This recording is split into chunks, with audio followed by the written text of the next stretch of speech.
बोलो ओम हिरण्याय नमः। ओम हिरण्याय नमः। ओम हिरण्याय नमः। ओम हिरण्याय नमः। हिरण्याय नमः। ओम हिरण्याय नमः। ओम हिरण्याय नमः। ओम हिरण्याय कहो पुत्र। ओम हिरण्याय नमः। ओम ओम हिरण्याय नमः। ओम हिरण्याय नमः। ओम नारायणाय नमः। हिरण्याय नमः। ओम हिरण्याय नमः। ओम हिरण्याय नमः। ओम नारायणाय नमः। ओम हिरण्याय नमः। ओम नारायणाय नमः। प्रहलाद, हिरण्याय नमः। हिरण्याय नमः। प्रणाम देवर्षि। कल्याण हो देवी। प्रणाम कल्याण मस्त। देवर्षि, स्वामी हम पर संदेह कर अत्यंत क्रोधित हो रहे हैं। ऋषिवर, आप उन्हें समझाकर उनका क्रोध कम करने की कृपा कीजिए।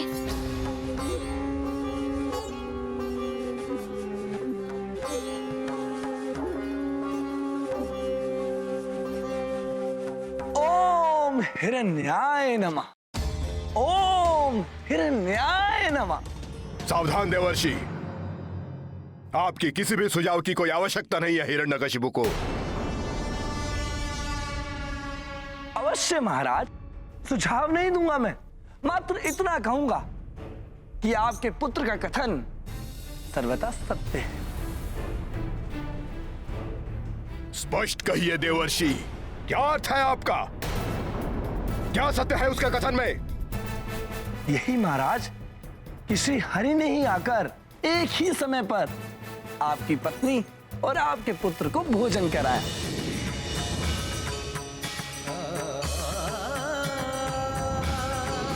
ओम नारायणाय नमः। महाराज, आप अत्यंत सत्यनिष्ठ हैं, भोले हैं कि श्री हरि के छल को नहीं समझ सके। अवध्य, अपराज्य, सर्वशक्तिमान है आप। इसलिए बल से नहीं, छल और माया से आपके अपने परिवार में ही फूट डालकर आपको पराजित करने का प्रयास कर रहे हैं मायावी हरि। अवश्य छल से ही उस छलिया हरि ने मेरे अपने पुत्र को मेरे ही विरुद्ध कर दिया। वो पुत्र जिसकी शिराओं में मेरा रक्त प्रवाहित है, पितृद्रोही बनकर मेरे ही समक्ष हरि भजन में लीन है। उसे यह भी ज्ञात नहीं है कि उसके इस कृत्य से मैं कितनी असीम वेदना से द्रवित होता हूं। नहीं पिताश्री, ऐसे कष्टदायक वचन मत कहिए। आपका पुत्र हूं मैं। मेरा उद्देश्य आपको कष्ट पहुंचाना कदापि नहीं हो सकता।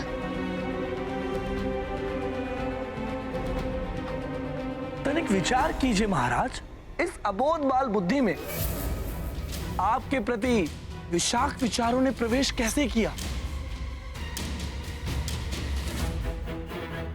अवश्य छल है।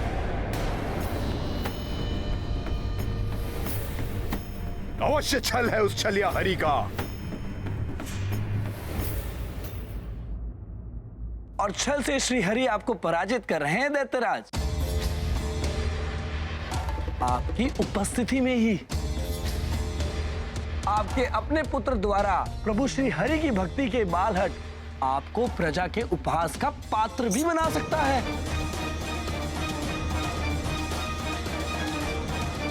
परंतु पुत्र मोह से विवश उसको दंडित कैसे करेंगे आप? करूंगा, दंडित करूंगा उसे। अपने पुत्र पर छाए उस छलिया हरि के मोहपाश को खंडित करूंगा, भले ही उसके लिए मुझे कठोर से कठोर उपाय करने पड़े। सेनापति, इस बार यंत्रणा कक्ष में ले जाइए इसे। वहां हरि भक्तों की दुर्दशा से साक्षात्कार होगा इसका। तो इसकी हृदय में व्याप्त हरि भक्ति स्वतः ही मिट जाएगी। नहीं। किंतु फिर भी यदि इसके हरि के प्रति सम्मोहन भंग ना हो तो इसे साधारण अपराधी के समान भेड़ियों में बांध कर दंडित करो, दंडित करो, दंडित करो, दंडित करो। नहीं स्वामी, ऐसा मत कीजिए।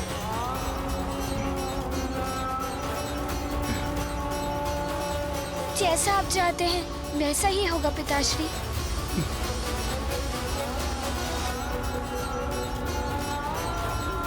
ले जाओ इसे यहाँ से।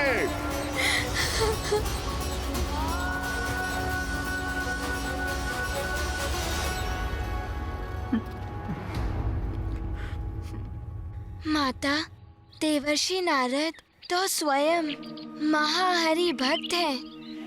उन्होंने ही भक्त प्रहलाद को हरि भक्ति का पाठ सिखाया। परंतु माता, प्रभु विष्णु जी की भक्ति को त्याग कर दैत्यराज हिरण्यकश्यपु के अनुगामी क्यों बन गए?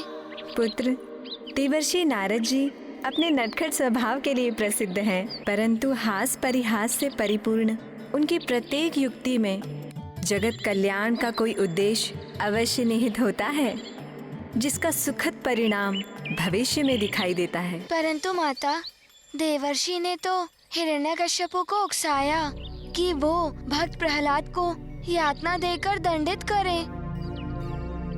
इससे जगत का क्या लाभ था माता? पुत्र, कभी कभी वर्तमान में मिली पीड़ा भविष्य में आनंद बनकर फलित होती है। देवर्षि को ज्ञात था कि जीवन में हर प्राणी को उनके कर्मों के अनुसार ही फल प्राप्त होते हैं। दुष्ट दैत्य हिरण्यकश्यपु पाप पथ पर अग्रसर तो था, परंतु पूर्व काल में उसके किए हुए कुछ पुण्य कर्म भी अभी शेष थे, जिनके कारण वो प्रभु द्वारा दंडित होने से बचा हुआ था। हनुमान समझ गया माता। देवर्षि नारद इसीलिए उनको इतना उकसा रहे थे। देवर्षि नारद ने दैत्यराज हिरण्यकश्यपु को और पाप करने के लिए प्रेरित किया, जिससे उसके पापों का घड़ा भर जाए और शीघ्र ही प्रभु हरि के हाथों से उसका विनाश हो। माता, क्या वास्तव में ही दैत्यराज हिरण्यकश्यपु ने अपने पुत्र भक्त प्रहलाद को यंत्रणा कक्ष में डाल दिया? हाँ पुत्र, उस काल कोठरी में स्थित यंत्रणा गृह अत्यंत भयंकर था। वहाँ अहंकारी हिरण्यकश्यपु हरि भक्तों को कड़ी यातना देता था, जिससे भयभीत होकर वो अपनी हरि भक्ति त्याग दे। प्रहलाद को भी वहीं ले जाया गया। प्रभु के सच्चे भक्त अपने प्रभु की भक्ति के लिए प्रत्येक यातना, प्रत्येक कष्ट सहने का साहस रखते हैं। बोलो ओम हिरण्याय नमः।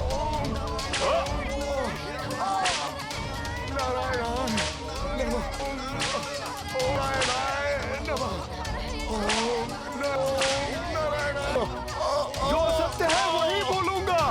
ओम नारायणाय नमः। रुक जाइए। ऐसा करते हुए आपके हाथों में कंपन नहीं होता? यहाँ हमारे हाथ नहीं युवराज, स्वयं हरि भक्त कांपते हैं। हरि भक्ति छोड़ने पर ही यहाँ से मुक्ति मिलती है, और जो हरि भक्ति नहीं छोड़ते स्वयं प्राण उनका साथ छोड़कर उड़ जाते हैं। अन्यथा हम उनकी जिह्वा काटकर हरि नाम लेना असंभव बना देते हैं। बोलो बोलो ओम हिरण्याय नमः। ओम नारायण, ओम नारायणाय नमः, ओम नारायणाय नमः, ओम नारायणाय नमः। बोलो हिरण्याय नमः। ओम नारायणाय नमः, ओम नारायणाय नमः, बोलो ओम हिरण्याय नमः। नमः, ओम नारायणाय।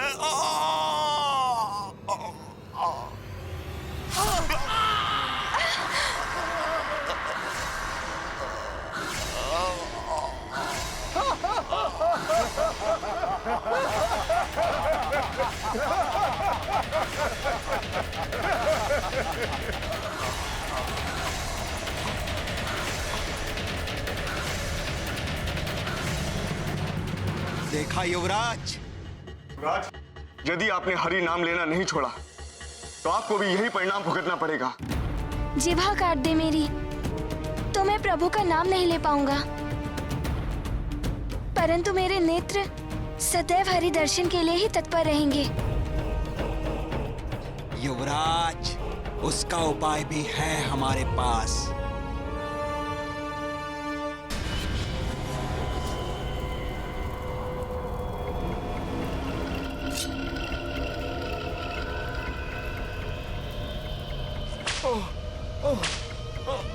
ओम नारायणाय नमः। ओम नारायणाय नमः। ओम नारायणाय नमः। बोलो, हरि भक्ति त्यागोगे या नहीं? ओम नारायणाय नमः। ओम नारायणाय नमः। ओम नारायणाय नमः। बोलो, ओम हिरण्याय नमः। ओम नारायणाय नमः। ओम नारायणाय नमः। ओम नारायणाय नमः। ओम नारायणाय नमः। ओम नारायणाय।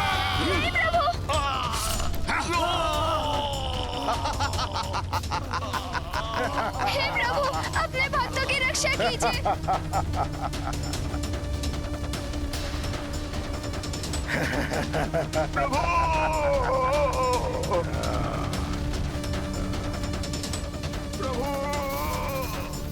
प्रभु।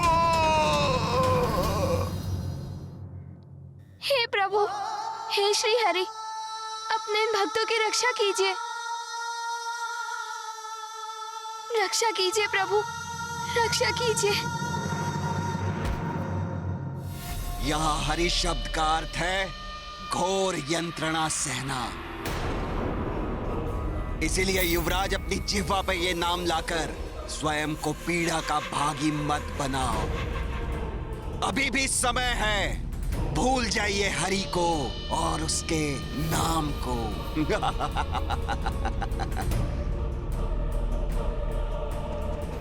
आप जीवा काटकर हरि नाम का उच्चारण करने से रोक सकते हैं, नेत्रों को छीनकर हरि की प्रतीक्षा में बिछी दृष्टि को बाधित कर सकते हैं, लेकिन मन में स्थित हरि स्मृति को कैसे मिटा पाएंगे आप? जिस शरीर के रोम रोम में श्री हरि व्याप्त है, उन्हें उस शरीर से विलग करने का सामर्थ्य कहाँ से लाएंगे आप?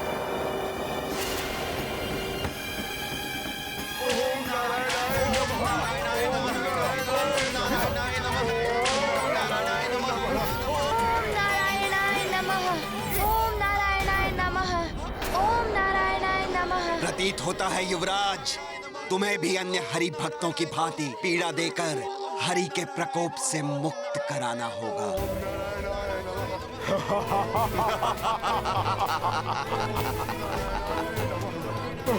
ओम नारायणाय नमः। हरि भक्ति में होने वाली पीड़ा भी प्रसाद के समान ही होगी, क्योंकि हरि भक्ति करने वालों का सच भी हरि है, तो उनके मन का चैन भी हरि है।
ये कैसे संभव है? हाँ, ये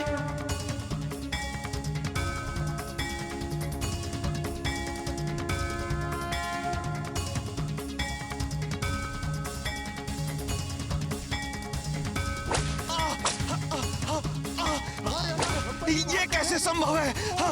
हमारे अस्त्र हम पर ही वार कर रहे हैं।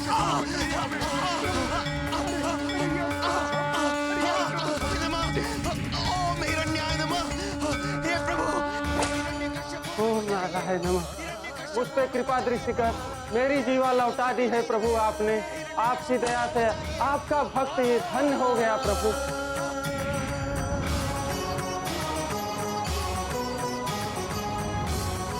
मेरी दृष्टि वापस आ गई प्रभु, मेरी दृष्टि वापस आ गई। आपका शत शत नमन प्रभु, आपको शत शत नमन प्रभु। ओम नारायणाय नमः। ओम नारायणाय हे प्रभु, नमः। प्रभु धन्यवाद। अरे ये कौन कर रहा है? बहुत बहुत धन्यवाद प्रभु।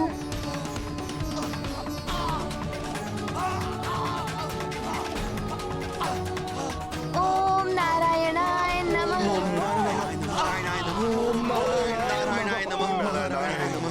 ओम नारायणाय नमः। इस माँ की विनती सुनिए स्वामी, हमारे पुत्र को यंत्रणा कक्ष से लौटा लीजिए। यंत्रणा तो दूर, उसका कोमल हृदय वहाँ के बंदियों की वेदना भी नहीं सहन कर पाएगा।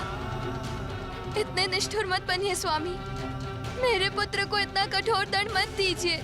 आप चिंता मत कीजिए महारानी, मुझे पूर्ण विश्वास है अन्य हरि भक्तों को यंत्रणा पाते देख वो स्वयं वहां से मुक्त होने के लिए प्रार्थना कर रहा होगा। मेरी बात समझने की चेष्टा कीजिए स्वामी। एक अप्रिय समाचार लाया हूं। क्या हुआ? मेरा पुत्र प्रहलाद कुशल तो है, उसे कोई गंभीर आघात तो नहीं लगा? नहीं महाराज, इसके विपरीत हुआ है। क्षति तो हमारे सैनिकों को पहुंची है, जो युवराज एवं अन्य बंदियों को यातना देने का प्रयत्न कर रहे थे। महाराज, मुझे तो लगता है अवश्य ही युवराज दिव्य शक्तियों के स्वामी हैं। यंत्रणा कक्ष में तो चमत्कार हो गया, हमारे सैनिकों के शस्त्र उन्हें ही आघात पहुंचाने लगे। पिताश्री,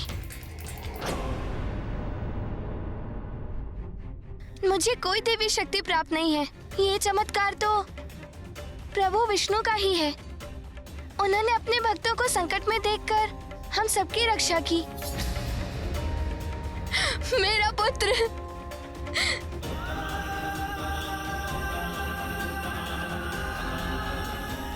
सुरक्षित है, मेरा पुत्र तनक भी आहत नहीं हुआ। माता, प्रभु श्री हरि जिसकी रक्षा करे उस पर कोई विपदा कैसे आ सकती है? आप व्यर्थ चिंता मत कीजिए, मेरे प्रभु मुझे कोई कष्ट नहीं होने देंगे।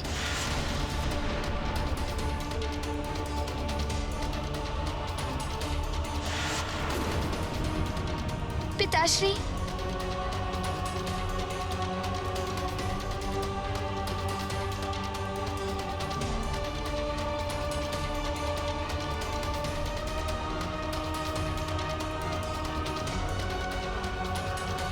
पिताश्री, अब तो आपका विश्वास हो गया ना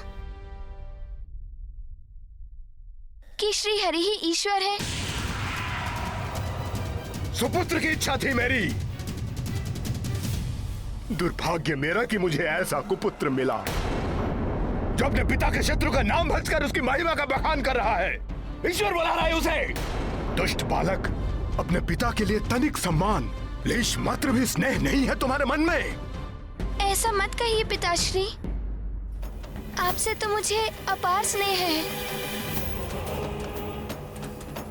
इसीलिए तो मैं आपसे श्री हरि की शरण में आने का निवेदन कर रहा हूँ। हरि हरि हरि, थक गया हूं तुम्हारे मुख से ये नाम सुनते सुनते। उस हरि का प्रभाव बढ़ता ही जा रहा है तुम पर।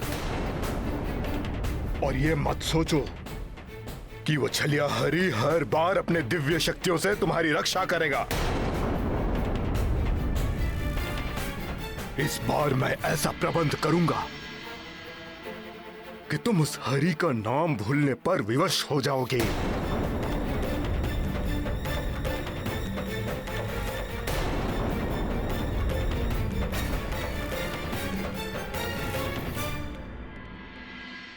अहंकार सत्य और असत्य का भेद करने की शक्ति भी हर लेता है और मनुष्य को अंधकार की ओर धकेल देता है।